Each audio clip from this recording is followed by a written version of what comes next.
Bueno, pues vamos a continuar y vamos a empezar por este primer tema que os señalaba, ¿no? Que sobre todo en relación con el libro de la vida es sumamente interesante, aparte de que es una realidad un poco compleja, ¿no? El tratar de entender la génesis de este libro, es decir, cómo nace en Teresa de Jesús el propósito o la decisión de ponerse a escribir. Fijaos que aparentemente Teresa no es ninguna escritora. Cuando escribe el libro de la vida prácticamente tiene 50 años de edad. Podríamos decir es una vocación muy tardía lo de ponerse a escribir, ¿no? Y todo ello ciertamente tiene una motivación que vamos a tratar de entender y vamos a tratar de comprender. Digamos, hay como tres elementos que vamos a tratar de ver que nos ayudan un poco a entender o a comprender el proceso que va a vivir Teresa y que va a suscitar en ella la necesidad de escribir, al menos inicialmente, ¿no? Y eso va a ser en relación sobre todo con el inicio de la vida mística en Teresa. Es decir, cuando empieza Teresa, a partir de su conversión, a verse sorprendida por toda una serie de experiencias, de fenómenos que la van a abrumar, podríamos decir, ¿no?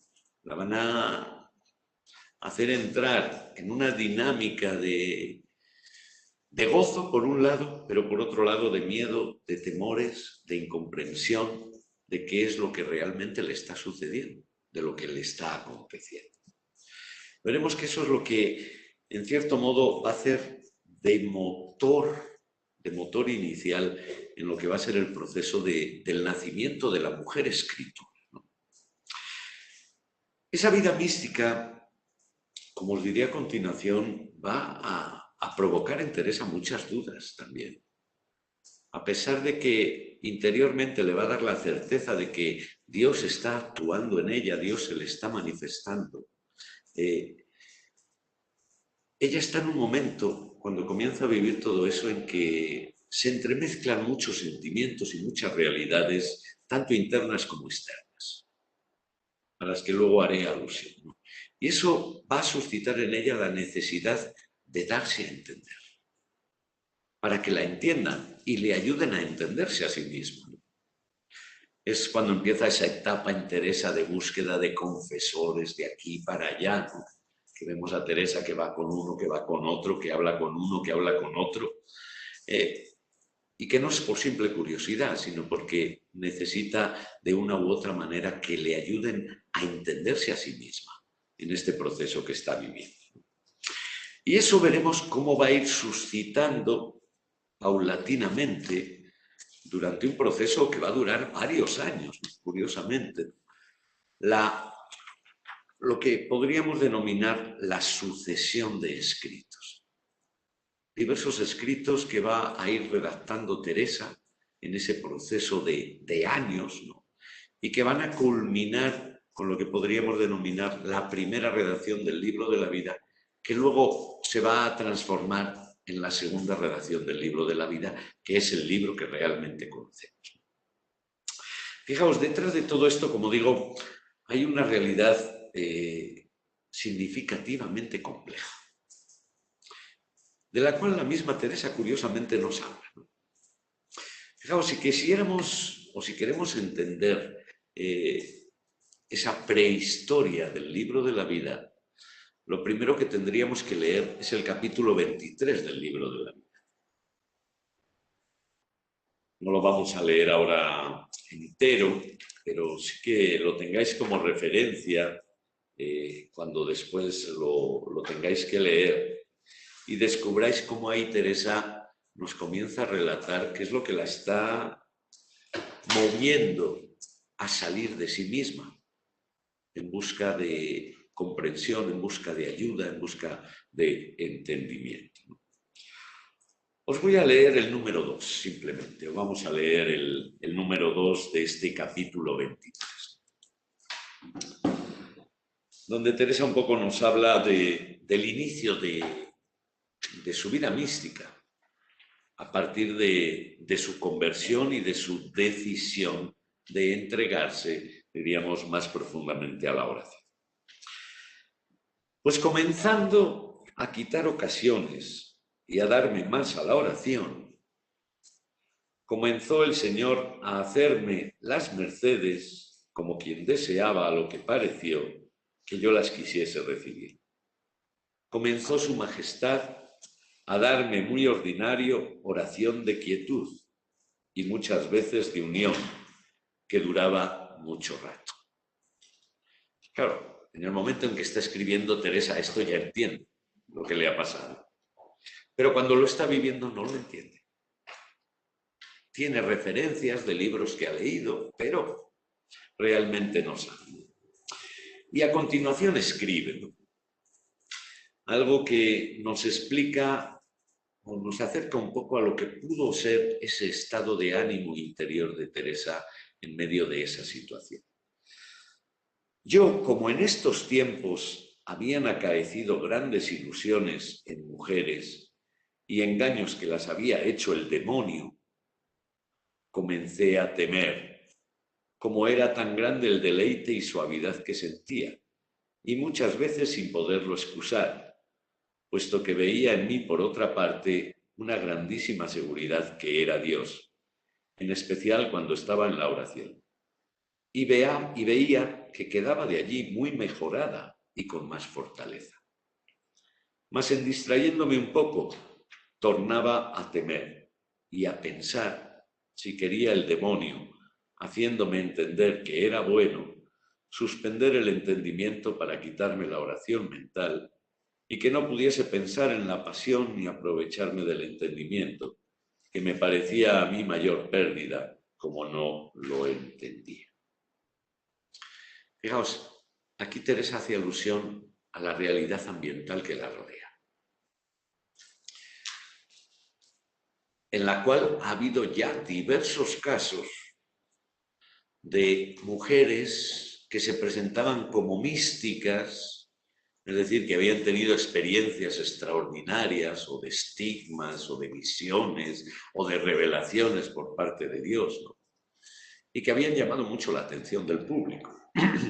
Fijaos que todo eso que normalmente enmarcamos dentro del plano de lo milagrero, de lo esotérico, enseguida atrae seguidores. Pero claro, en el momento en que se fue profundizando en esa realidad y se fue descubriendo que eran engaños de esas mujeres, claro, todo eso comienza a crear un revuelo, que va a tener unas consecuencias muy fuertes y de las que se va a tener que defender Teresa en muchas ocasiones. ¿Por qué? Porque por un lado va a poner en evidencia que el tema de la oración es peligroso, sobre todo esa oración denominada como oración mental, ¿no?, y que sobre todo es peligroso para las mujeres. ¿Por qué? Porque a las mujeres las engaña más fácilmente el demonio. Claro, imaginaros, en medio de ese ambiente, de esa mentalidad, lo que en el fondo pues emerge también en Teresa como duda. A pesar, como ella dice, de que cuando vive la experiencia, tiene la certeza y la seguridad de que es de Dios, después de que pasa el efecto, podríamos decir, empiezan las dudas. ¿Y si es un engaño del demonio? ¿Y si me está engañando el demonio? ¿O me estoy engañando a mí misma? Es decir, todos estos temores van a suscitar en Teresa la necesidad de comunicarse. ¿Cuándo acontece esto? A partir de su conversión. Esa conversión que nos va a relatar en el capítulo número 9 y que situamos biográficamente hablando en torno al año 1554. Ya fijaos, después de que Teresa lleva prácticamente 20 años en el monasterio, no es una cosa que ha empezado ya en su noviciado, sino que empieza ya en un proceso muy tardío, podríamos decir, dentro de lo que es su vida dentro del monasterio. Claro, ¿esto qué va a suscitar en Teresa? La necesidad de comunicarse, de clarificar la propia experiencia, de que le ayuden a entender, o más que le ayuden a entender, que por lo menos le ratifiquen si eso es de Dios o no es de Dios. Fijaos, Teresa nos lo relata muy bien en este capítulo 23, ¿no? Como todos esos miedos, todos esos temores le van a ir llevando poco a poco a buscar, ¿no? A buscar quien le pueda ayudar en ese camino y en esa comprensión. Veamos, es muy importante esto. Es decir, hay unos antecedentes que percibimos y que Teresa nos lo coloca dentro de lo que es su propia experiencia espiritual y personal, sobre todo cuando ya pasa de la meditación a la contemplación, ¿no? O lo que denominamos pasar a la vida mística, ¿no? Y que necesita clarificar. Ahí van a surgir los primeros intentos de comunicación, donde Teresa también nos va a hablar de muchas dificultades. Ella confiesa y dice que al inicio le resultaba totalmente imposible explicar qué es lo que le pasaba o hacerse entender.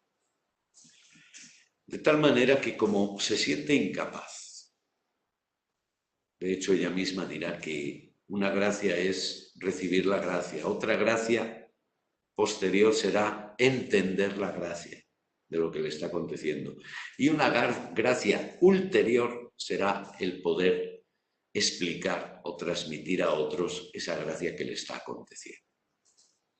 Diríamos, Teresa se encuentra en el primer estadio. Ha recibido una gracia, pero ni entiende ni sabe cómo transmitirla. Y va a recurrir a un mecanismo, yo creo que muy simple, que de una u otra manera pues emerge en el horizonte incluso de nuestra propia vida, ¿no? Cuando leemos ciertos libros que nos llaman la atención, que subrayamos porque entendemos que reflejan muy bien lo que quizás está siendo nuestra vida y nuestra experiencia. Y es lo que va a hacer Teresa. Va a entrar en comunicación sobre todo con dos amigos con los cuales ya llevaba haciendo un camino incluso de oración en el monasterio de la Encarnación, al que ella denomina el Caballero Santo, ¿no? Francisco de Salcedo y el sacerdote Gaspar Daza, que les acompaña. Va a recurrir a estos dos, personas buenas, espirituales, que conocen a Teresa, podríamos decir, con los cuales ella tiene ya un cierto grado de, podríamos decir, de confianza. Y Teresa dice, bueno, pues a estos les entregué, subrayando algunos libros, aquello que yo entendía que me acontecía en la oración. Concretamente, ella usa el libro La subida al Monte Sión de Bernardino de Laredo y un relato escrito, que podríamos decir es lo primero que escribe Teresa, ¿no? En que relataba mi vida y mis pecados, que de eso sí que podía contar. Fijaos, dos elementos que va a presentar Teresa a estos personajes. Un relato escrito de su vida, de sus propios pecados, y subrayando en este libro de la subida del Monte Sión de Bernardino de Laredo, aquello que se correspondía con lo que ella experimentaba en la oración. Pero aquí va a surgir algo terrible, algo que va a ser realmente duro para Teresa, y que quisiera detenerme en ello porque creo que es muy importante entender la dinámica espiritual que está viviendo Teresa en ese momento. Fijaos lo que ella nos cuenta en este número 12. Como me dijo esto, con el miedo que yo traía, fue grande mi aflicción y lágrimas. Porque cierto, yo deseaba contentar a Dios y no me podía persuadir a que fuese demonio.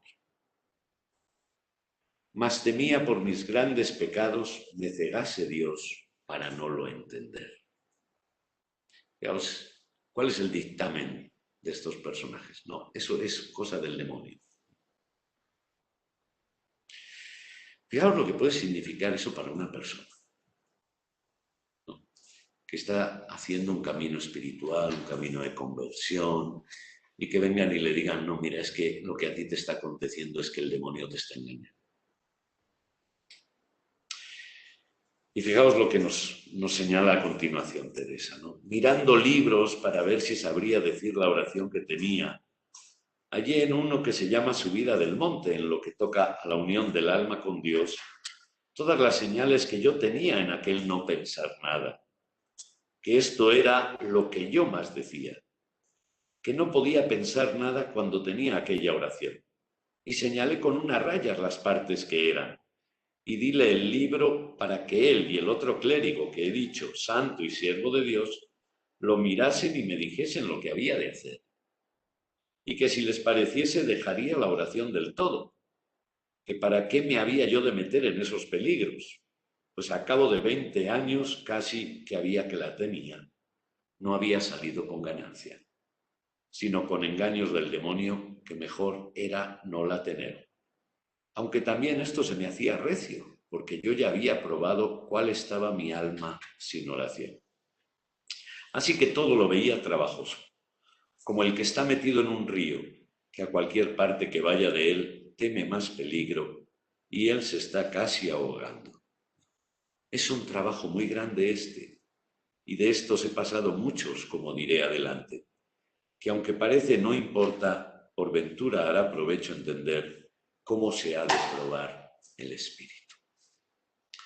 Fijaos en qué tesitura existencial e interior se encuentra Teresa en ese momento. Empieza a tener y a sentir esa transformación, esa acción de Dios en su vida. Trata de expresarla, le cuesta horrores llegar a expresar algo, ¿no? Tiene que servirse de ese método de subrayar un libro. Y lo hace además con personas cercanas, con las cuales ya había compartido muchas cosas. Y estos dictaminan que es cosa del demonio. En parte es hasta lógico que lleguen a esa conclusión.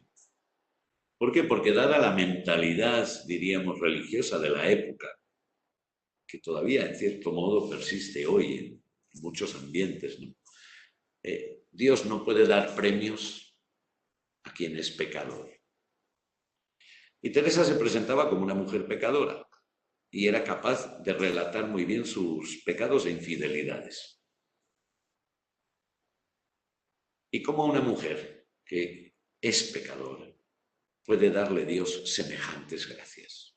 Es incompatible con la imagen teológica de la gracia. No, una pecadora no. Si eres pecadora, pues lo lógico es que sea el demonio.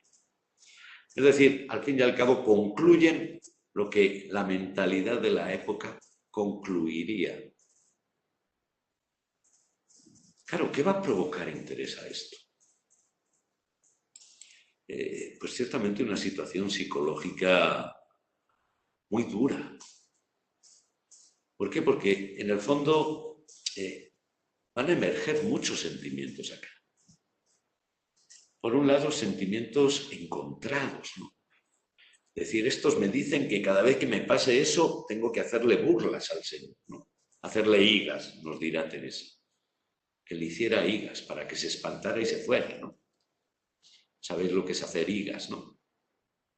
Pues sería un corte de manga o hacerle burla, o hoy como hacemos más vulgarmente, ¿no? O sea, imaginaros, ¿no? Yo me gusta siempre provocar esto, ¿no? Coloquémonos en el lugar de Teresa, ¿no? Y que nos pidan hacer esto. En nuestra oración, cuando hay una certeza interior profunda de que estoy con Dios y que tengo que hacerle burlas a Dios. Porque es el demonio. O sea, fijaos el cacumen mental el drama espiritual que vive Teresa en esta situación. Que al final, ¿qué es lo que provoca? ¿O qué es lo que corre el riesgo de provocar? O que Teresa se aleje definitivamente de la oración, es decir, fuera, me quito problemas.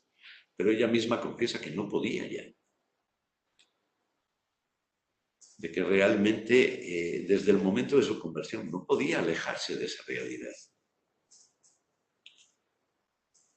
Y esto al final, ¿qué provoca? La necesidad de buscar, de seguir buscando, de seguir intentando comprenderse a sí misma.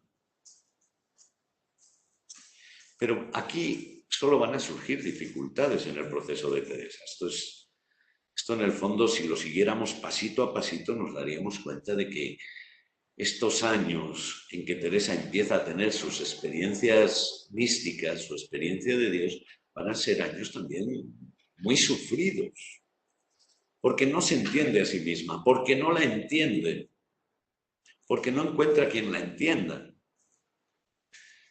Fijaos, estamos hablando de 1555. En el 57, es decir, 2 años después, va a surgir la famosa lista de los libros prohibidos de Valdés, en la que se incluyen muchos de los libros de apoyo espiritual que usaba Teresa. Y eso lo tiene que quemar. Eso ya no lo puede seguir leyendo. Donde quizás ella encontraba un poco de luz, un poco de apoyo, un poco de comprensión. Y por eso decía Teresa que es que no podía orar sin tener un libro. Que luego acontecerá, pero eso lo veremos después, la gracia del Cristo libro vivo, ¿no? Que tiene también un mensaje muy, muy importante. Pero ahora nos interesa sobre todo cómo se va forjando en Teresa esa necesidad de comunicarse. Y ese esfuerzo psicológico que tiene que hacer ella por entenderse a sí misma. Fijaos, Teresa con esta situación se ve prácticamente obligada a tener que hacer un esfuerzo psicológico interior profundísimo, que en el fondo va a ser muy positivo. ¿Por qué? Porque esto va a favorecer que luego Teresa tenga una capacidad de discernimiento y de comprensión de todo lo que implica la experiencia mística, que seguramente no la hubiera elaborado o fabricado si no se hubiera visto tan obligada y tan necesitada.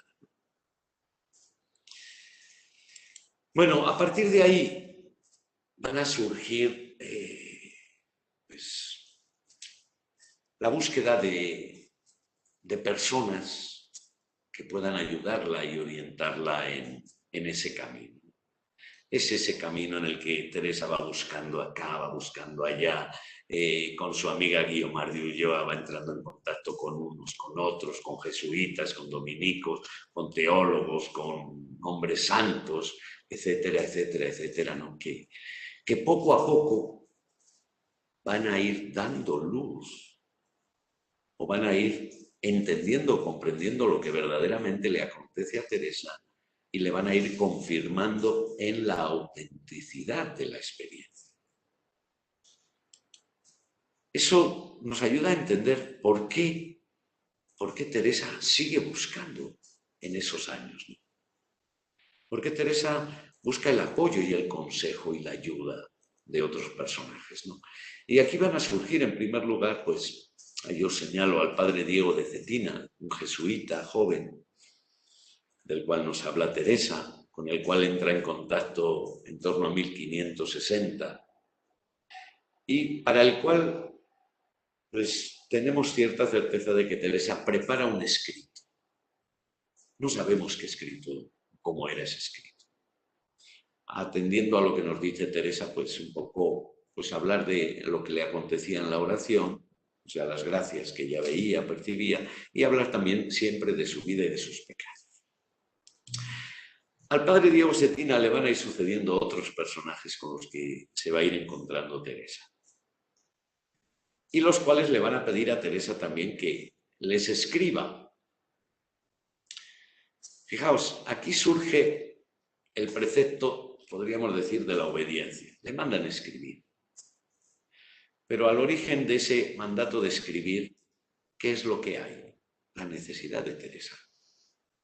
Y es lógico, si alguien te viene a contar algo que podría ser interminable en un discurso, que se le trate de pedir que lo escriba para que lo sistematice, lo clarifique, el confesor se pueda hacer una idea mejor o más acertada de lo que realmente está aconteciendo en la interioridad de Teresa.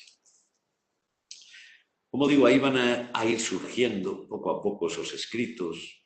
En torno a esos primeros años también situamos las primeras relaciones que conservamos de Teresa, ¿no? Escritas a partir del año 60, ¿no? Y luego estaría el escrito dirigido al padre García de Toledo, que podríamos decir ya es una elaboración más amplia que posiblemente incluiría muchos de los elementos de esos escritos que han ido surgiendo y que han ido destinados a unos confesores determinados, y que cuando ya Teresa se encuentra con el padre García de Toledo y en 1562 le hace entrega de lo que sería la primera redacción del libro de la vida, ya diríamos Teresa tiene una percepción mucho más clara y mucho más completa de lo que realmente le ha ido aconteciendo. Y ahí surgiría el libro de la vida, o por lo menos el primer intento del libro de la vida, de lo que hoy llamamos el libro de la vida, pero que no conocemos ese texto. Como tal, no lo conocemos. Sí que tenemos datos, seguiremos viendo, que nos hacen entender o captar que prácticamente ese escrito, esa primera redacción del libro de la vida, está incluida en lo que es la redacción última y definitiva, la que conservamos y la que conocemos del libro de la vida de Teresa. Fijaos, lo hemos hecho de una manera muy sintética, ¿no? Tampoco podemos entretenernos o detenernos en todos los detalles que se esconden detrás de este proceso, ¿no? Pero a pesar de lo sintético, yo creo que percibimos muy bien lo complejo del nacimiento de esta obra, de cómo es el resultado de un proceso, cómo es el resultado incluso de un fracaso o de varios fracasos, cómo es fruto de una necesidad, ¿no? Porque la autora necesita clarificar en definitiva lo que le está aconteciendo. Fijaos aquí, si bien es cierto que no conocemos esa primera redacción del libro de la vida, sí que emerge de todo este proceso que el nacimiento de la Teresa escritora está ligado a la necesidad. No a la necesidad de ganarse la vida, ¿no? Sino a la necesidad de entenderse, de comprenderse, de confirmarse en la experiencia que está viviendo, ¿no? Y esto le va a dar un matiz especial a esa vocación escritora de Teresa, ¿no? ¿Por qué? Porque tiene que aprender a asimilar la experiencia para transmitirla.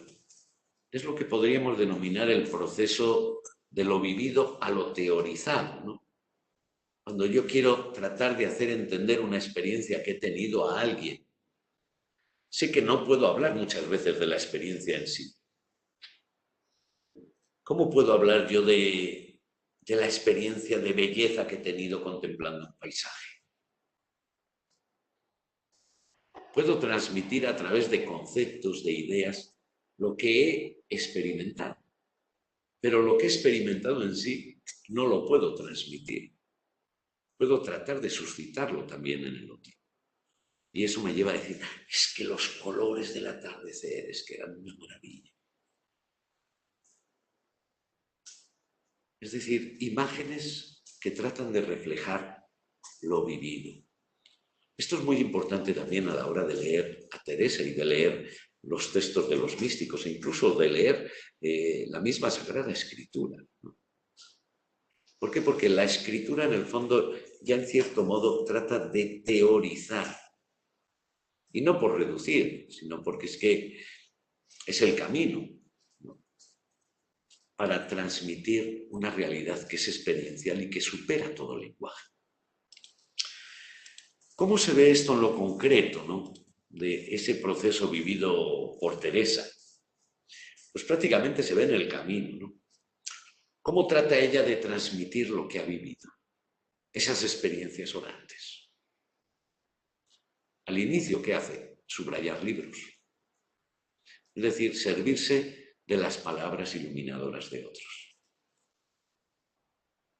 Eso en el fondo es tratar de hacer descender un poco esa experiencia a lo concreto. Su miseria. ¿Cómo transmitir que yo soy una persona miserable?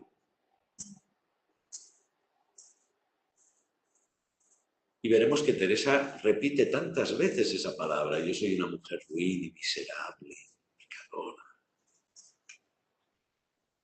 ¿Cómo transmitir esa imagen de la miseria que se siente como verdad interior? Pues a través de ese narrar su vida pecadora, ¿no?, que va a ser una clave muy importante para entender el proceso de Teresa. ¿Cómo transmitir la experiencia mística? A base de un proceso de discernimiento, que veremos qué es lo que Teresa nos va a ofrecer, sobre todo en el camino de la oración, ¿no? Es decir, ¿cómo yo sé que esto que está aconteciendo en mí es auténtico, es verdadero, no es fruto de mi imaginación? Es decir, la vida misma conlleva todo un proceso que necesita hacer la persona para luego poder escribir. Esa misma necesidad de comunicar y de entender y de comprender, en el fondo, ¿qué es lo que va a suscitar? La obediencia. Es decir, cuando yo necesito comunicarme y necesito exponerle al otro lo que me está aconteciendo, el otro enseguida me va a decir, oye, explícame lo que te está pasando. Y un modo de explicar lo que me está pasando, escríbelo, reflexiónalo, escríbelo. Si resulta tan complejo de explicar o de hablar, para que yo pueda hacerme una idea más clara de qué es lo que está aconteciendo. Y en definitiva es el proceso de cómo la mística trata de expresarse después por categorías, que entendemos por religión, por teología, ¿no?, y que no quieren alejarnos de lo que es la experiencia, sino ser vehículos de comunicación. Como digo, estos elementos son sumamente importantes a la hora de entender y de comprender, en definitiva, lo que es el proceso de la experiencia a la escritura. Y sobre todo cuando es una escritora que nace por necesidad, ¿no? Teresa no pretende teorizar sobre la mística. Teresa inicialmente no tiene ningún interés en crear un prototipo de camino de oración. No, Teresa necesita expresar, necesita entenderse, necesita ser comprendida. Fijaos los matices que todo esto encierra, ¿no?, frente a lo que tradicionalmente Teresa presenta o decimos, ¿no?, es que Teresa escribe por obediencia. Sí, no podemos negar esa afirmación de una manera absoluta, pero sí que tenemos que matizarla y entenderla. ¿La obediencia es el origen de ponerse a escribir? ¿O es la necesidad el origen de ponerse a escribir?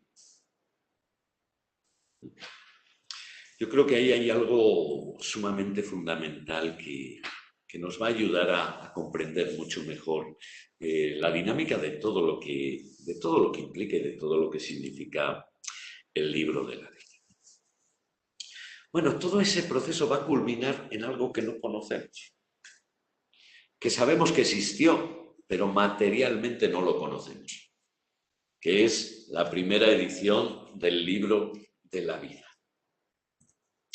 Sí que conocemos el contexto, porque la misma Teresa nos lo explica, ¿no?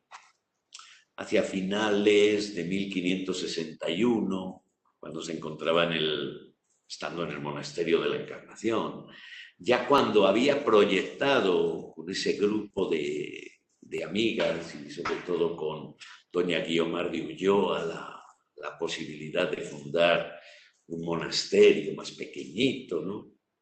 Es decir, fundar San José. Cuando está en esas, a Teresa le llega el mandato del provincial de ir a Toledo. ¿Para qué? Pues para ganar dinero para el convento, que sufrían necesidad. Y en Toledo pues se había quedado viuda una de las grandes señoras importantes de la época, yo diría de las más influyentes de aquella época, doña Luisa de la Cerda. Y pues por lo visto pues necesitaban de tener una monja al lado para estar consoladas y acompañadas. Una mentalidad o necesidad de la época, ¿no? Lo cierto es que a Teresa le mandan allí y Teresa va a estar prácticamente de enero a junio, julio de 1562 viviendo en el palacio de doña Luisa de la Cerda en Toledo. Fijaos, un ambiente totalmente diferente de lo que es la realidad, tanto del monasterio de la Encarnación como de lo que luego será el monasterio de San José. Pero es un ambiente que va a favorecer mucho a Teresa para tener el tiempo, la tranquilidad, la serenidad, la privacidad, para poder redactar y escribir con tranquilidad lo que entendemos que pudo ser el primer libro o la primera edición del libro de la vida, que lo va a escribir estando en el palacio de doña Luisa de la Cerda y que va a poder entregar en el mes de junio de 1562, fecha en la que concluye el libro, a García de Toledo, o al menos eso pensamos. Esto es lo que sabemos de la primera redacción del libro de la vida. Sabemos también que quizás muchos de los contenidos que tienen hoy el libro de la vida están tomados de allí. Pero la certeza absoluta o todos los cambios que pudo hacer Teresa de una manera o de otra, no tenemos tanta certeza o tanta seguridad. ¿Por qué conocemos la fecha? Porque nos lo dice la misma santa. Porque Teresa, con lo de las fechas, se suele equivocar bastantes veces. Pero si vamos al manuscrito que conservamos, ¿no? Este manuscrito que, como sabéis, está en la biblioteca del Escorial. Ahí veis en la pantalla pues la imagen del último párrafito de la página, ¿no? Y os pongo la atención sobre todo pues en esto que es escritura de la santa. Aquí escribe: acabóse este libro en junio, año de 1562. Claro, esto es letra de la santa, que se corresponde con el mismo estilo de letra de la última línea del manuscrito. Amén. Pero fijaros que ya es una tinta diferente.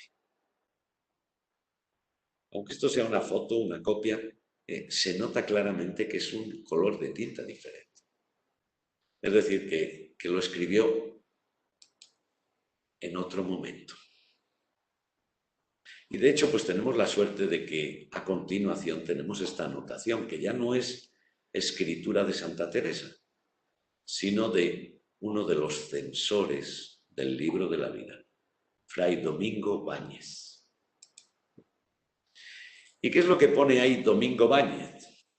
Lo transcribo, porque así lo leemos mejor, ¿no? Esta fecha, fijaos que esto va a ser muy interesante, esta fecha se entiende de la primera vez que le escribió la Madre Teresa de Jesús, sin distinción de capítulos. Ya tenemos algo que nos hace entender una diferencia entre la primera redacción y la segunda redacción. O sea, en la primera redacción era todo un escrito como una gigantesca carta, sin capítulos, sin divisiones, sin separaciones. Después, sigue diciendo Domingo Báñez, hizo este traslado y añadió muchas cosas que acontecieron después de esta fecha, como es la fundación del monasterio de San José de Ávila, como en la hoja 169 aparece. Veamos, esto lo que nos dice es que ha habido dos redacciones del libro de la vida. Una que posiblemente estaba pensada única y exclusivamente para sus confesores, concretamente para García de Toledo, a quien parece y a quien se dirige en el libro de la vida directamente, y luego otra redacción en la que formalmente ya cambian varias cosas. En primer lugar, cambia la estructura. Ya divide Teresa en capítulos el contenido y añade otras partes. Domingo Báñez no nos especifica todo lo que añade Teresa. Sí que dice que añade la última parte, todo lo referente a la fundación de San José, que es lógico porque San José se funda en agosto de 1562 y el libro, si lo acaba en junio de 1562, era imposible que estuvieran presentes esos capítulos. Fijaos, todo esto, como digo, nos ayuda a entender que hay una primera redacción del libro de la vida, del que sí que sabemos varias cosas con seguridad, ¿no? La primera, de que posiblemente lo concluyó entre junio y julio de 1562. Teresa escribe el mes de junio.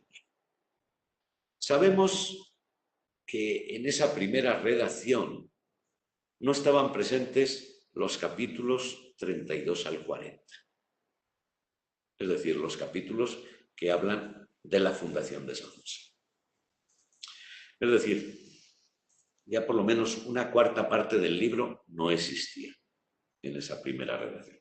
Sabemos que lo escribe estando en Toledo, sabemos que no estaba dividido, que no tenía ni títulos ni capítulos, y que posiblemente, aunque no nos lo dice Báñez, pero por el estilo, por el género, por la forma, como tendremos ocasión de ver después, tampoco estaban incluidos los capítulos del 11 al 22. Es decir, la primera redacción del libro de la vida, como mucho, se correspondería con lo que es la mitad del libro. Los capítulos del 1 al 10 posiblemente, y los capítulos del 23 al 32. Es decir, menos de la mitad de los capítulos de lo que actualmente es el libro de la vida. Y ahora surgen muchas preguntas. Si ya Teresa, en 1562,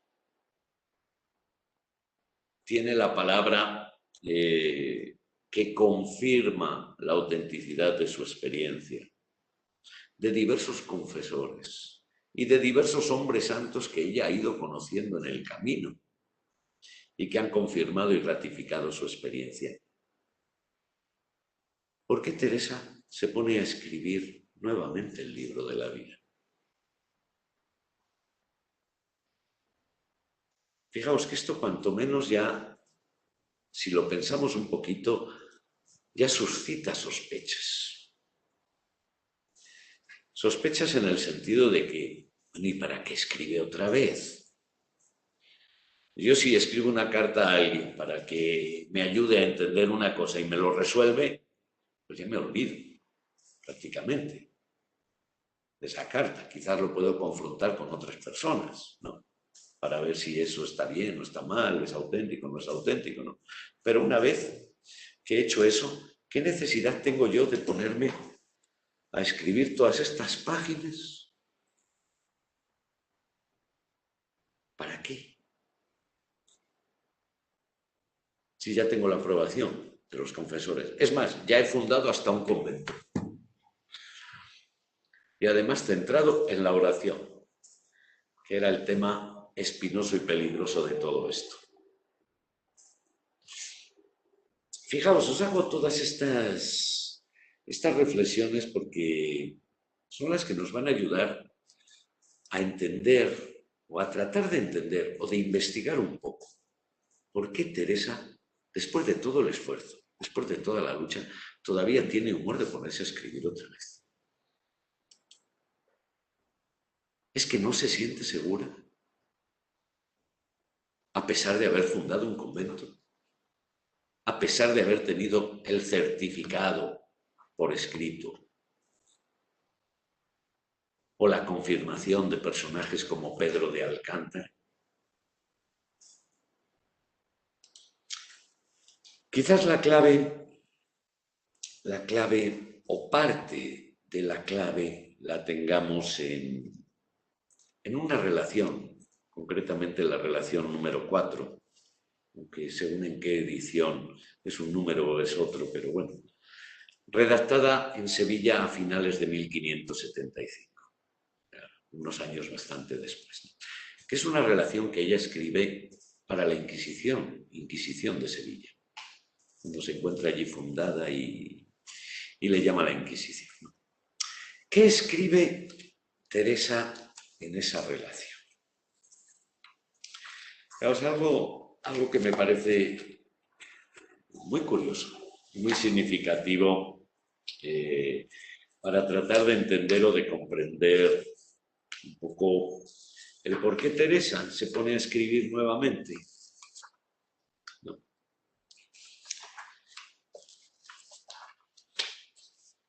Fijaos lo que escribe en esa relación en el número 6.